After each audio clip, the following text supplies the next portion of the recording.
Voilà, bonjour à tous. Je m'appelle Olivier Coppens et je travaille à la Commission européenne. Donc je suis venu un peu vous parler de ce que fait l'Europe dans le numérique. Et je pense qu'avant de commencer ma présentation, c'est aussi important que je vous explique un petit peu qui sont les différents intervenants en Europe. Vous avez la Commission, vous avez le Conseil et vous avez ce qu'on appelle le Parlement européen. Donc moi, je vais vous parler de ce que fait la Commission européenne. Et la Commission européenne, c'est une institution qui propose des initiatives, que ce soit de la législation, que ce soit des initiatives en matière budgétaire, donc faire des actions, financer des actions, que ce soit de coordonner les acteurs européens. Mais il y a le Conseil, donc les États membres, les pays de l'Union européenne, la France en l'occurrence, et il y a le Parlement. Et quand la Commission propose une législation, elle est adoptée par le Conseil, donc la France, et le Parlement. Pourquoi je vous dis ça? Parce qu'aujourd'hui, je vais vous présenter toute une série d'initiatives que la Commission propose de lancer dans le domaine du numérique. Mais c'est important que vous participiez à ce processus en écoutant les consultations qui vont être lancées par la Commission, mais également en vous exprimant auprès de la France ou de votre pays et de vos parlementaires. Parce que les décisions finales seront prises par le Conseil et le Parlement européen. Donc, un petit peu pour parler du numérique. Le numérique, aujourd'hui, c'est une question centrale en Europe. La Commission, aujourd'hui, elle a décidé de se centrer sur des initiatives, sur certaines initiatives, de concentrer son activité, pas de s'éparpiller. Et le numérique est la deuxième initiative après l'emploi et l'investissement. Donc c'est pour dire et pour insister sur le fait que le numérique est clairement une priorité de l'Union européenne. Mais c'est une priorité difficile. Et c'est une priorité où vous voyez que le président Juncker, qui a quand même été nommé par le Parlement et le Conseil, donc par les électeurs européens, avec un programme où il va toucher au numérique, a clairement dit, voilà, on va toucher au numérique, mais on va toucher à des sujets qui sont difficiles, mais parce qu'on crée un vrai marché européen du numérique. Et quand je dis marché, ce n'est pas uniquement pour des biens et services, c'est également un espace pour les citoyens. D'accord? Donc, pourquoi un marché? Pourquoi l'Europe? Peut-être, c'est ça la vraie question qu'il faut se poser. Bah, écoutez, je pense qu'il faut commencer par sortir un peu du monde du numérique, se rendre compte quelle est la situation aujourd'hui de nos pays en Europe. Un pays comme la France, par exemple, 20% de sa richesse, c'est directement issu des exportations qu'elle fait du reste de l'Europe. Donc aujourd'hui, je vais vous donner un exemple que j'aime bien toujours donner. Quand vous regardez le commerce français, le commerce extérieur français, bah la France fait plus de commerce avec son petit voisin belge qu'elle n'en fait avec les États-Unis. Donc vous comprenez que quand aujourd'hui on se pose la question du commerce électronique en France, c'est important de se poser la question au niveau européen, parce que c'est des implications directes pour la France. Une autre chose que je voudrais vous dire, c'est important, je vais vous parler de ce qu'on appelle le Digital Single Market, ou le marché numérique européen. Mais il y a d'autres initiatives qui sont importantes dans le domaine du numérique, qui touchent en parallèle. Il y a ce qu'on appelle l'Union des marchés des capitaux. En fait, on essaie en train de développer une Union européenne où les capitaux propres peuvent venir d'un pays à l'autre. Il y a trop de barrières aujourd'hui, et pour les startups, ceci c'est très important. Capacité de se financer avec de l'equity allemand ou de l'equity britannique, ce qui n'est pas le cas aujourd'hui. Une autre initiative importante, c'est le plan Juncker. Vous avez peut-être entendu parler, 315 milliards. De ces 315 milliards, au moins 20 milliards iront dans les technologies de l'information. Donc ça aussi, à mettre dans votre radar. Donc, au fur et à mesure que je vais aller sur toutes ces initiatives, gardez bien en tête de bien suivre les différentes évolutions vous-même, avec hashtag DSM par exemple. Suivre toutes les évaluations, les consultations, parce que plus que la présentation d'aujourd'hui, qui n'est qu'un kick-off, c'est le fait de participer à toutes ces initiatives qui est important. Alors, le numérique en Europe, c'est beaucoup. C'est beaucoup, c'est pratiquement 900 milliards d'euros, 7% de la richesse en Europe. C'est un tiers de la croissance depuis entre 1997 et 2007. C'est beaucoup. Mais c'est peut-être pas assez, on pourrait presque poser la question. C'est beaucoup quand on voit que 17% des brevets européens sont dans les technologies de l'information. 38% du capital à risque, c'est les technologies de l'information.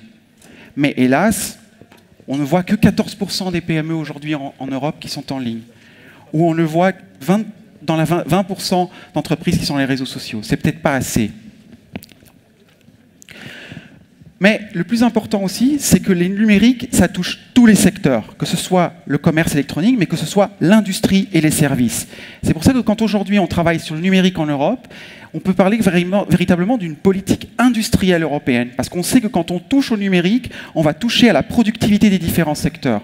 Et quand la préoccupation centrale aujourd'hui en Europe, c'est de créer de l'emploi, de créer de la croissance, on sait que le numérique, c'est une des possibilités que l'on a pour justement décloisonner la croissance. C'est pour ça que quand je vous dis peut-être, est-ce qu'un tiers de notre croissance européenne tirée du numérique, est-ce que c'est assez? C'est peut-être une question auquel il faut se poser. Alors, peut-être un élément essentiel, c'est de dire que de par le passé, ce n'est pas la première fois qu'on s'occupe du numérique en Europe. Hein. Il y a eu ce qu'on appelle l'agenda numérique. Mais on a eu l'impression qu'il y a eu trop d'initiatives portées dans trop de sens. On a dit, et c'est je pense ça le grand message du président Juncker, de se dire, voilà, nous au niveau de la Commission, on pense maintenant que plutôt de s'éparpiller, il faut vraiment se concentrer sur certaines questions. On ne va pas travailler sur 70 problèmes. On ne va peut-être pas travailler sur 15 problèmes. 15 problèmes qui sont centraux pour développer le numérique en Europe. On y retrouve par exemple les questions d'accès pour les citoyens et les entreprises, où on trouve la question par exemple du géoblocking, la question du droit d'auteur. Ça, ce sont des vrais problèmes. La question de limiter les charges administratives liées à la TVA, ça c'est un vrai problème. Où on parle également de développer tout ce qui est services. Donc les services, revoir les législations de télécommunications. Est-ce qu'elles sont encore modernes? Même chose avec les médias. Ça, ce sont des vrais problèmes. C'est la question de la cybersécurité. Ça, c'est un vrai problème. Ou encore, la question des plateformes, donc dans tout ce qui pourrait être le potentiel. Tout ça, ce sont des questions centrales. Mais vous voyez aussi que le problème, c'est que vous ne pouvez pas faire juste une politique du numérique en isolé, en silo. C'est impossible. Il faut toucher à la politique de recherche, il faut toucher à la politique de financement, je vous parlais de l'Union des marchés des capitaux, il faut toucher aux investissements publics, je vous parlais du plan Juncker, il faut toucher à la politique fiscale quand je vous parle de TVA, il faut toucher à la politique culturelle quand je vous parle de droit d'auteur. Mais il faut une approche cohérente, une approche multidisciplinaire, pas juste une approche centrée sur le numérique pour le numérique, non. Alors, rapidement, quelques des initiatives. Un premier problème qui se pose au niveau européen, c'est la question du géoblocking. C'est quand même pas possible aujourd'hui que quand vous louez une voiture en Europe, vous voyez que si vous louez, par exemple, je prends la Grèce comme exemple, vous êtes une entreprise française, un touriste français, vous louez une voiture en Grèce et vous ne payez pas le même prix que le grec. C'est quand même un problème, ça. Quelque part, quand vous pensez que le droit européen est né du principe de non-discrimination, c'est-à-dire qu'un Grec ou un Français aujourd'hui en France ont pratiquement les mêmes droits, c'est quand même pas normal qu'en pratique, le monde virtuel recrée toute une série de barrières. Donc il faut s'adresser à la question du géoblocking. La question du géoblocking, on verra, c'est aussi une question qui est liée au droit d'auteur. Une autre question, la question du commerce électronique et des droits de consommation. Aujourd'hui, il y a plusieurs droits de la consommation. Une foison. Mais le problème, c'est qu'il n'y a pas de confiance pour le commerce électronique en Europe. 2 tiers des Européens vous disent « Ah non, moi, j'achète pas un service en ligne dans un autre pays ». Ça, c'est un problème. Donc il faut recréer la confiance. Et recréer la confiance, c'est partir de l'idée d'un socle commun de protection du consommateur. Aussi parce que pour une start-up ou pour une entreprise qui se lance dans le domaine du commerce électronique, on ne peut pas faire face à une foison de la consommation. Donc là encore, des initiatives législatives que l'on propose, sur lesquels on va se pencher cette année et que je vous invite à suivre. Oups. Une autre question, la question de la livraison transfrontalière des colis. Alors là, on sort du monde digital, remontons dans le bon monde postal. Aujourd'hui, comment se fait-il qu'un colis à l'intérieur de la Belgique coûte 5 fois moins cher qu'un colis qui va de Belgique en Autriche? Il y a quand même des choses qui sont un peu effarantes.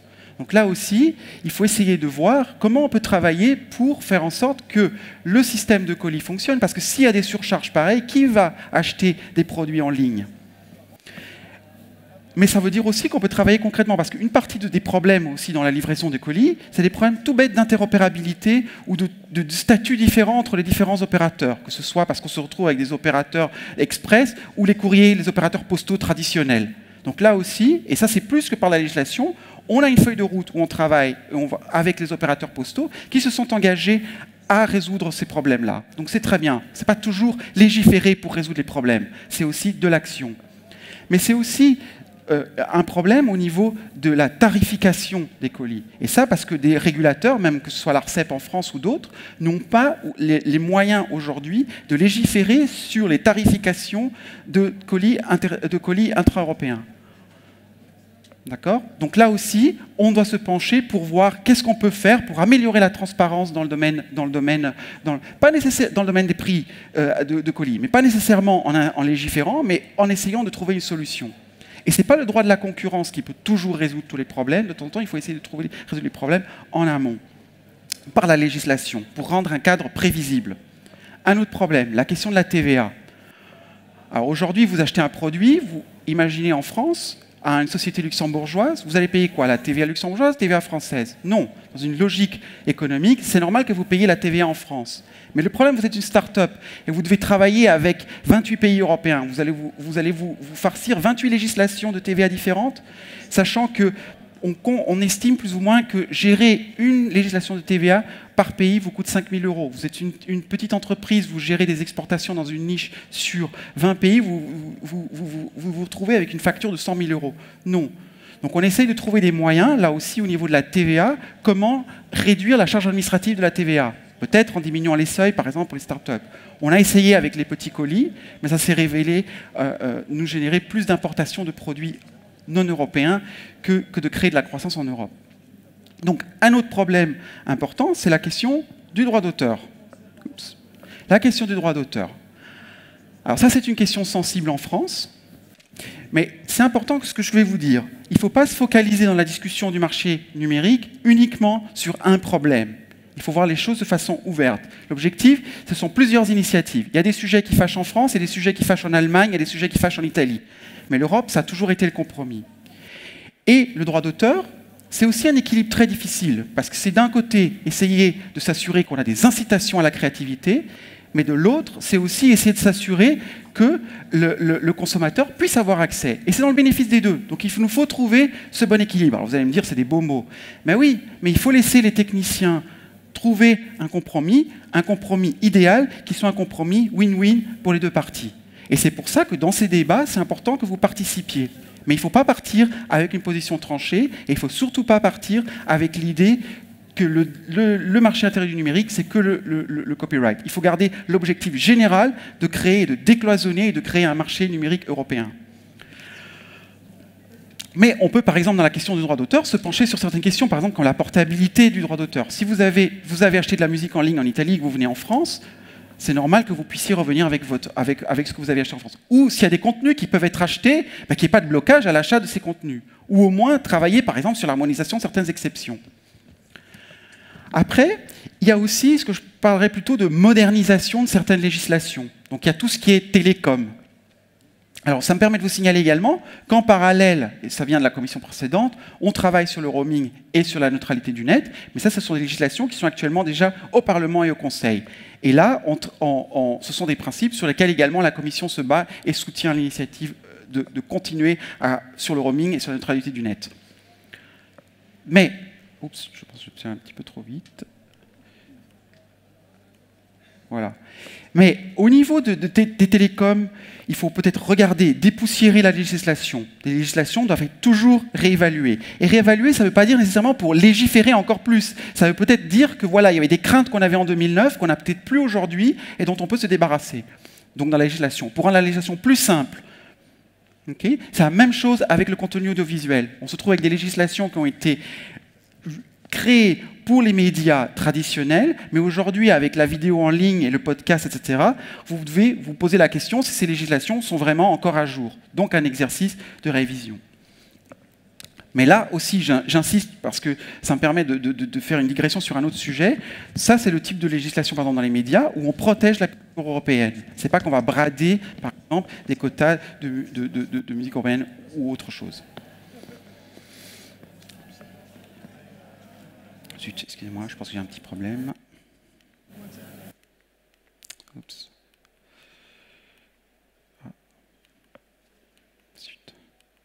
Bon, peu importe. Autre chose dont je vais essayer de vous parler aujourd'hui, donc au-delà de la seule modernisation donc, de ces législations sur les télécoms, peut-être se poser la question des plateformes en ligne. Alors les plateformes en ligne, c'est quelque chose de nouveau, c'est quelque chose dont on n'avait pas évalué la portée dans le passé, c'est normal, et maintenant il faut les adresser. Alors les plateformes, justement, nous posent un grand défi, parce que ce sont des catalyseurs d'innovation, ce sont des plateformes, ce sont des endroits où, justement, on peut générer de l'innovation, mais en même temps, il nous faut un cadre aujourd'hui où, justement, dans ce partage, on puisse s'assurer qu'il y ait de la transparence. Quand vous avez aujourd'hui dans les plateformes en ligne, par exemple, qui est de la géolocalisation, donc dans les résultats qui vous sont donnés, vous avez de la géolocalisation, il y a des questions qui se posent. Un autre problème qui se pose au niveau européen, c'est la question... Ah voilà, j'ai les slides, pardon. C'est la question, par exemple, du contenu illicite. Comment se poser la question du contenu illicite ? On voit aujourd'hui que les stakeholders nous disent « Ah, les règles ne sont pas très précises. Il faut faire quelque chose au niveau du contenu illicite parce qu'on ne s'en sort pas. » Un cadre juridique, un cadre législatif, ça doit être prévisible. Donc là encore, on essaye de travailler justement pour essayer de voir qu'est-ce qu'on peut faire pour légiférer sur ces contenus illicites. Et pour revenir sur les plateformes, ce que je voulais dire, c'est important de comprendre que quand on légifère dans des domaines innovants, c'est très délicat parce qu'on ne veut pas justement détruire la capacité d'innovation, mais on doit s'assurer qu'on ne crée pas des distorsions non plus pour le consommateur ou pour l'utilisateur. Alors, un autre sujet qui me paraît important de traiter, c'est la question de la sécurité et de la cybersécurité. La question de la cybersécurité, elle est liée à la question des droits de la protection des données à caractère personnel. Et là, vous touchez, je pense, clairement à des valeurs européennes. Beaucoup de pays européens ont connu des situations difficiles dans leur histoire, et aujourd'hui, la question des droits et de la protection des données à caractère personnel, c'est quelque chose de très important. Mais au-delà de ça, c'est une opportunité. C'est une opportunité commerciale. Parce que si les citoyens demandent de la protection de leurs données, eh ben nous, on peut se dire que voilà, générer des technologies, générer des solutions commerciales qui permettent cette protection des données à caractère personnel, c'est un plus. C'est quelque chose que le marché demande. Donc on travaille aujourd'hui non seulement sur la directive, sur le règlement données à caractère personnel qui fait l'objet d'une discussion en ce moment au Parlement européen et au Conseil, mais on parle également de, par exemple, générer des partenariats publics-privés dans le domaine de la recherche pour associer les leaders européens de la cybersécurité pour qu'en pool avec des ressources européennes de recherche, on crée de l'innovation, de la recherche et de l'innovation dans le domaine de la cybersécurité. Une vraie politique industrielle de la cybersécurité. Un autre élément qui me paraît important, c'est les grandes questions aujourd'hui qu'on a dans le big data. Alors le big data, de nouveau, on a la même problématique avec les plateformes. Ce sont des sujets où justement, il faut essayer de faire un équilibre pour ne pas détruire l'innovation, mais pour s'assurer que les marchés fonctionnent correctement. Or, aujourd'hui en Europe, il y a trop de cloisonnement sur la circulation des données. Donc ça risque d'être un problème pour avoir un monde où vous avez de la big data. Mais surtout, aujourd'hui, pour nous, la big data, c'est au cœur de notre politique pour l'industrie. Il ne faut pas uniquement voir la question du big data dans une optique purement service, commerce, il faut la voir également dans une situation industrielle, dans les domaines de l'énergie par exemple aujourd'hui, ou dans d'autres domaines. Donc il y a des applications qui vont partout. Donc le big data, c'est le cœur même de la croissance qui est dans le numérique. Donc là aussi, avant de légiférer, il faut quand même se poser la question de comment faire un bon équilibre législatif. Donc une bonne évaluation d'abord, écouter les stakeholders, d'où l'importance de vos contributions. Mais on peut également se poser la question, ça c'est peut-être plus concret, on a plusieurs standards en Europe, essayer de se parler pour essayer de voir s'il n'y a pas toute une série de problèmes, de décloisonnements qu'on peut faire simplement par la standardisation, par la normalisation. Une autre question qui me paraît importante, petit problème, c'est pas grave. Une autre question qui me paraît importante, c'est de parler d'une société numérique inclusive. On a une fracture numérique. On est dans une situation en Europe où on a 25% de chômage des jeunes. On a un problème aujourd'hui d'inclusion dans la société. Donc, il faut s'assurer qu'au niveau de la politique numérique, on ne va pas recréer des nouveaux cloisonnements. De nouveau, une logique, quand je parle de marché intérieur numérique ou d'espace numérique européen, bien réfléchir en matière horizontale par rapport à toutes les politiques qui peuvent être impactées. Et là aussi, je veux dire, là aussi, par exemple, on peut travailler sur un cadre commun de compétences qu'il faut avoir dans le numérique. Ça ne veut pas dire nécessairement imposer, mais c'est avoir un cadre de référence. On l'a fait pour les langues, pourquoi est-ce qu'on ne pourrait pas le faire, par exemple, pour les compétences dans le numérique? Un autre domaine intéressant sur lequel on pense qu'il faut travailler, c'est l'administration en ligne. Vous connaissez en France, par exemple, le principe du « dites-le-moi une fois », donc dans la simplification. Il existe dans plusieurs pays européens, mais aujourd'hui, entre pays européens, on ne peut pas s'échanger les données qu'on a dans le « dites-le-moi une fois ». Donc l'idée, il n'y a que la Finlande et l'Estonie qui peuvent le faire aujourd'hui. Or, on compte plus ou moins 300 000 entreprises qui sont impactées par ce problème de devoir donner des certificats identiques dans différents pays européens. Donc, est-ce qu'on ne pourrait pas travailler, par exemple, à une amélioration de l'échange des données en ligne entre administrations, à un coffre européen de données? Pourquoi pas? Oups. Alors, un autre élément, et ça me permet de tomber sur un autre sujet qui est aussi intéressant, qui est le traité transatlantique. Pourquoi il faut tout ce qu'on fait, nous, entre Européens, ça nous permet à nous, on a un avantage législatif, parce que quand on parle à 500 millions de gens dans le monde, parce qu'on est 500 millions de personnes dans l'Union européenne, on est la plus grande économie du monde, on pèse dans les négociations internationales. Donc quand on se met d'accord au niveau européen sur certains standards, on sait qu'après, quand on va parler dans le reste du monde, on va nous écouter. Et très souvent, les standards européens ont été adoptés dans d'autres pays. Donc là encore, il ne faut pas négliger la dimension internationale de tout ce processus. D'où l'importance de travailler dans un processus ouvert, que ce soit dans la question, par exemple, du cloud, pas créer un cloud européen fermé, créer un cloud ouvert, pas de forteresse Europe, mais par exemple, mettre des standards en matière de protection de données à caractère personnel pour mettre un benchmark au niveau mondial. Et là, on sait qu'après, quand on va et on discute au niveau mondial, on a une voix et on est écouté.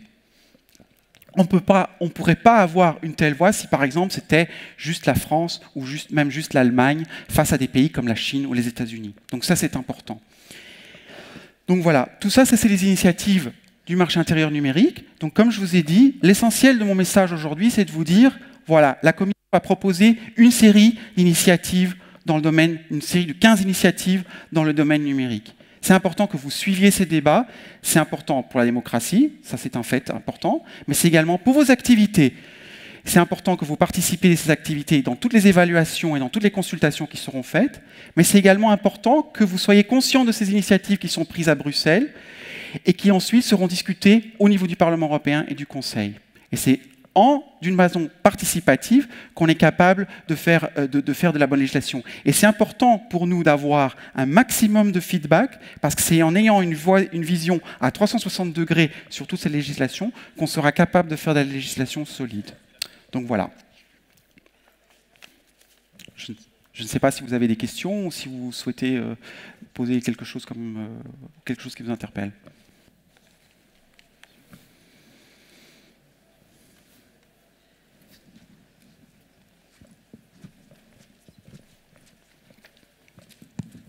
Oui. Dites-moi oui.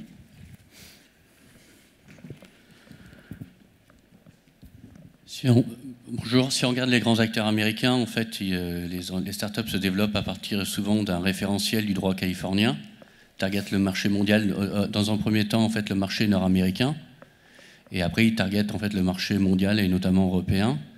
Et en fait, ils font en fait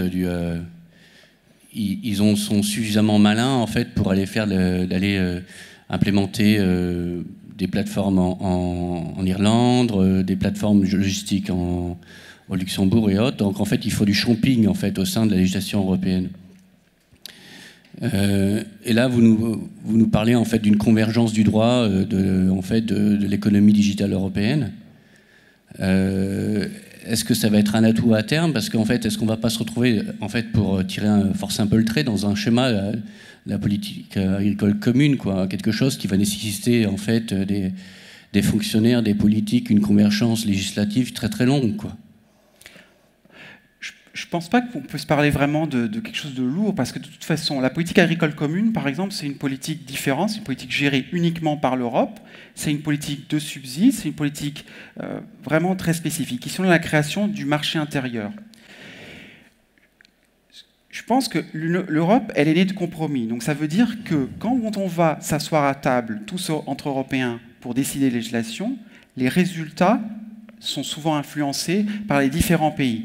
Et je pense que la France, l'Allemagne, l'Italie, le Royaume-Uni, ce sont des acteurs importants. Donc ils réussissent à influencer très souvent, à imprimer leur marque dans la législation européenne. Donc c'est une législation qui va nous refléter. Après, comme je vous ai dit, nous on est très prudents avant de légiférer.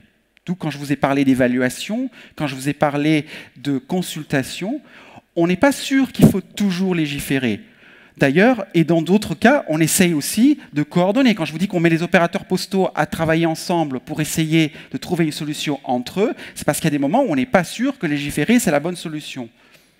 Ou qu'on revoit des cadres législatifs justement pour démêler la législation. Donc l'idée, c'est d'intervenir s'il faut, mais de créer aussi un espace européen où il y a de sécurité juridique, mais il y a aussi de l'équité de concurrence, donc il n'y ait pas de la concurrence déloyale.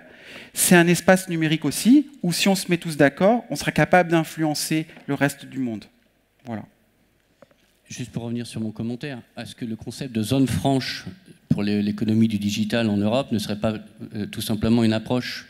C'est-à-dire qu'en fait, cette économie du web, parce qu'en fait, aujourd'hui, les acteurs américains, en fait, ils savent tirer profit justement de la disparité et du schéma non hétérogène américain, paradoxalement, européen, paradoxalement. Et en fait, est-ce qu'un atout européen, c'est justement de créer une zone franche sur l'économie digitale au bénéfice des startups européennes, quoi? Il ne faut pas créer de la concurrence. Il ne faut pas recréer un monde virtuel qui soit différent du monde physique, parce que le monde physique est très important aussi. Il y a des emplois, il y a de la croissance dans le monde physique.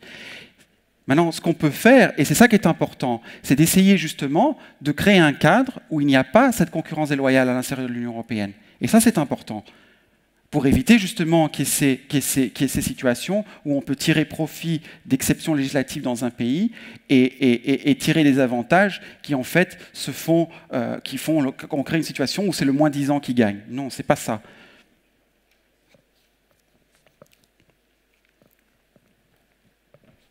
Voilà.